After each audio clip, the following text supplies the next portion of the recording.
Hey there mga my loves, Capricorn! Thank you so much for always staying here with me in this channel, babes. Bago tayo magsimula ng content pala natin, isalamin natin, ano ba yung gustong pag-usapan ninyong dalawa nitong energy or energies na ito? Yan ang mga babes. So before we start yan, no, let me just make bati everybody.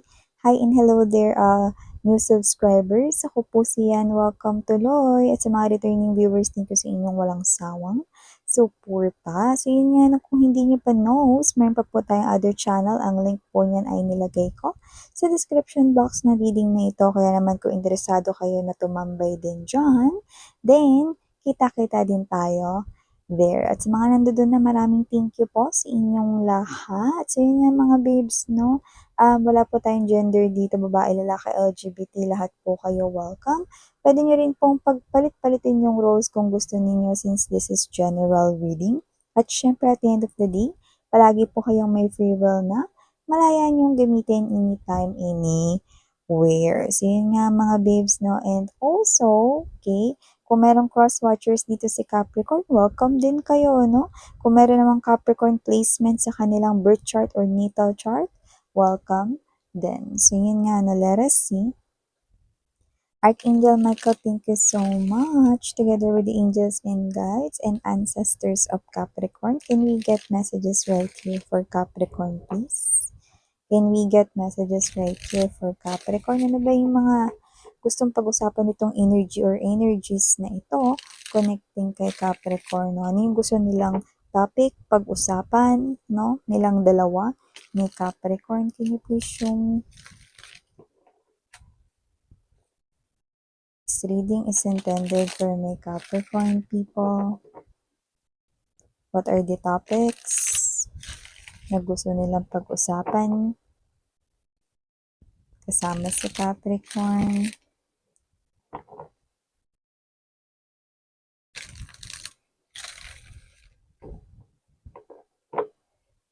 Okay, so let us see. Ano ba itong mga topics na gusto nilang pag-usapan together with you, Cups? So we have here for you guys the King of Cups. Present din here ang Five of Wands. Nandito din po Page of Swords.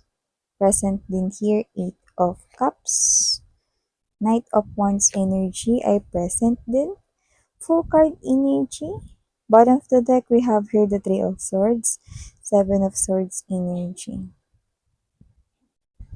Definitely, this is an energy here of someone na gusto niya ritong sabihin sa'yo na hindi ka niya sasaktan. Never niyang sasaktan dito ang iyong puso. Wow, umpisa pa lang mga babes, no?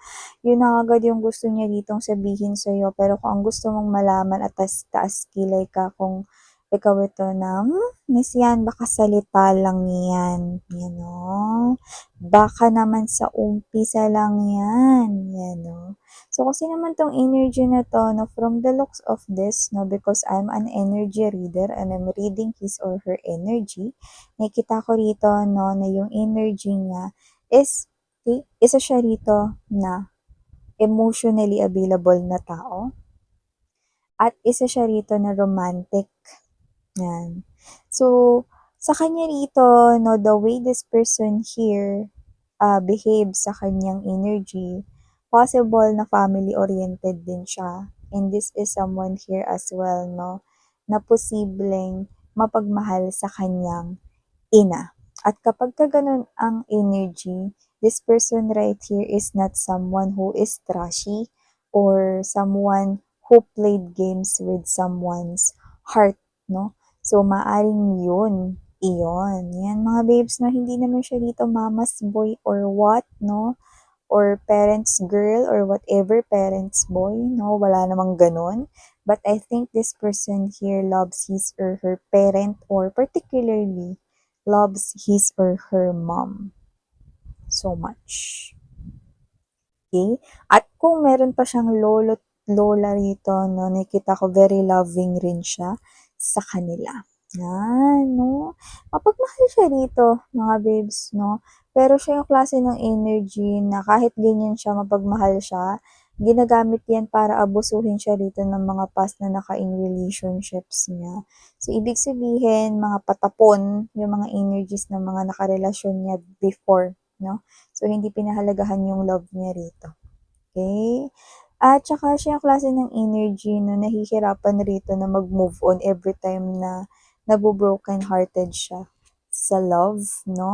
Pero for some reason, this person here is someone na kumukonect na sa'yo ngayon. Ano? Pwedeng nililigawan ka na nito, nag-express na siya ng emotions and feelings for you with the Knight of Wands energy to the full card right here, no? I'm seeing this person here is someone na nagpaparating na sa'yo rito na ikaw ay kanyang nagugustuhan at minamahal. Na yung iba, no, pwedeng mahal ka na talaga niya rito. Iba naman, pwedeng nagsisimula pa lamang mag-grow ang kanyang feelings and emotions for you. However, this individual right here no, is someone na nagiging consistent sa kanyang energy. Kaya naman makakaasa ka rito na hindi lamang sa umpisa iyan. No? At saka alam niya po yung feeling ng nababackstab, lalo na when it comes to love. So, hindi niya yun gagawin at hindi niya yun para gawin sa iba. Lalong-lalo na sa iyo kasi lumalabas na ikaw ang kanya ritong gustong makatuwang sa kanyang life. This person here is someone who is emotionally available only sa inyo at nakikita ko rito na hindi siya mabilis madistract at hindi rin kasi siya player. So kahit na rito mga babes, iharap niyo pa rito ng pinakamaganda at pinakagwapong lalaki sa balat ng earth, no? At kahit maghubad pa yon at pinaka-sexy, no? Ang kanilang katawan ay wala. No? Wa effect, no? Ikaw pa rin ang nakikita ko rito na titingnan niya, no? Baka nga ang gawin niya pa, isuotan niya pa ng damit yun. Ano ba yun? Baka lamigin ka. May ganong klase ng energy.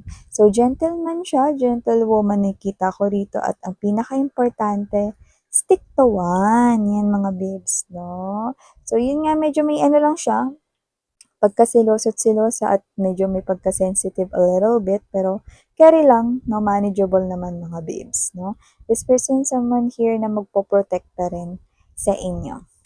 No? So, gusto niya dito na pag-usapan mga babes, no, yung matters of the heart. Yan, gusto niya rito na pag-usapan ninyong dalawa, no, or pakinggan mo.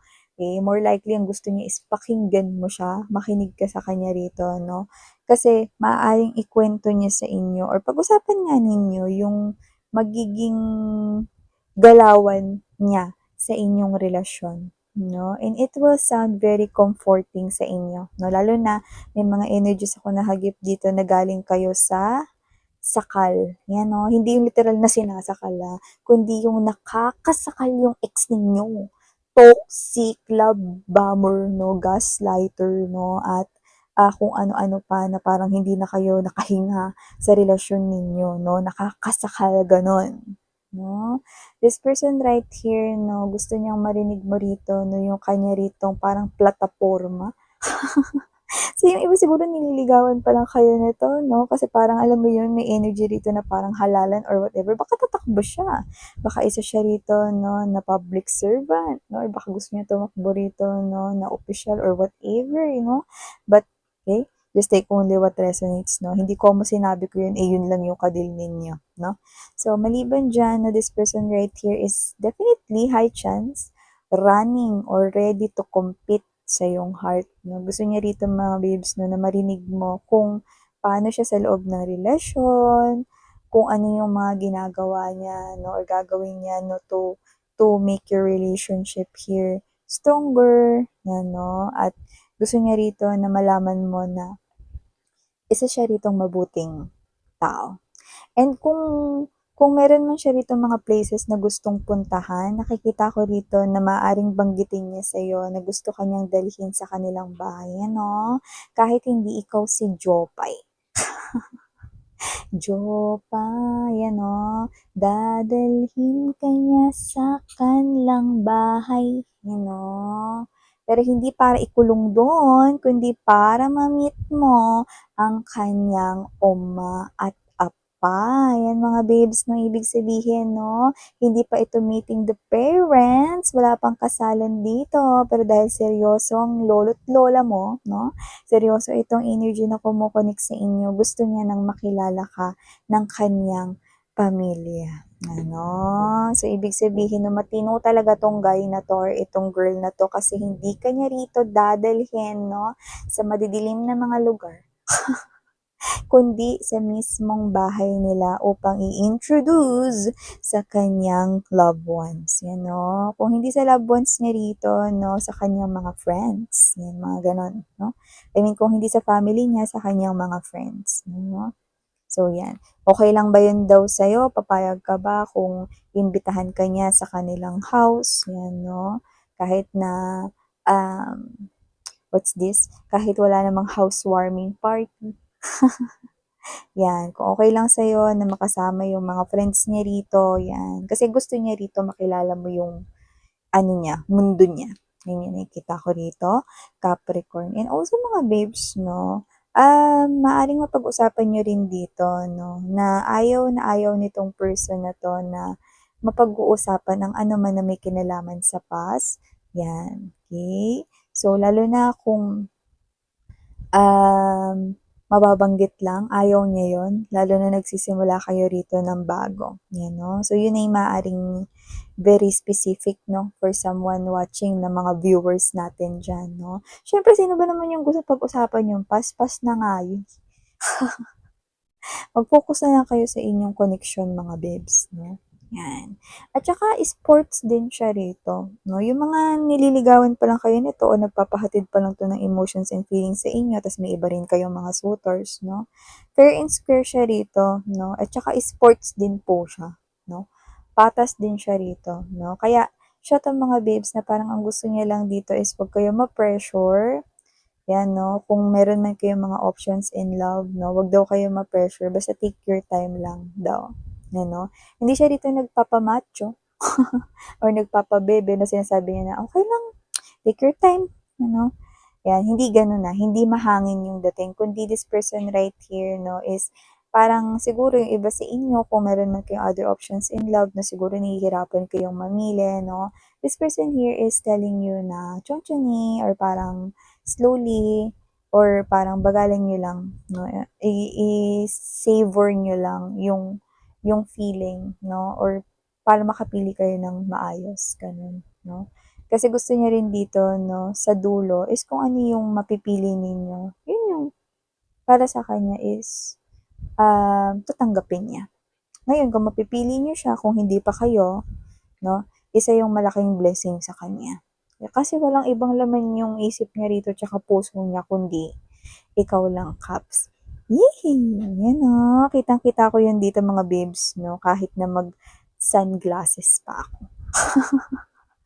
Kahit suot ko pa yung pinakamalaki kong shades 'no, kitang-kita ko dito na itong person na 'to is kayo lang talaga yung nasa heart niya, Kitang-kita ko yung mga mukha ninyong lalaki, you know? Ibig sabihin 'no, nagsa-stand out ang inyong face among the crowd, 'yan mga babes 'no. Hindi ako naging judgmental dun, ibig sabihin nag-stand out yung face mo among the crowd, 'yan 'no. So maliban diyan mga babes, nakikita ko rin dito 'no, Capricorn na kung sino man 'tong energy na 'to na possible na tanungin ka rin niya kung okey lang ba sa'yo or parang, mahilig ka ba na parang mag-travel kasi maaaring hilig niya 'yun or kung hindi niya 'yun hilig, meron din kasi dito mga energies na hindi niya 'yun hilig, pero kung hilig mo 'yun, dadalhin ka niya sa mga lugar na gusto mong puntahan. See?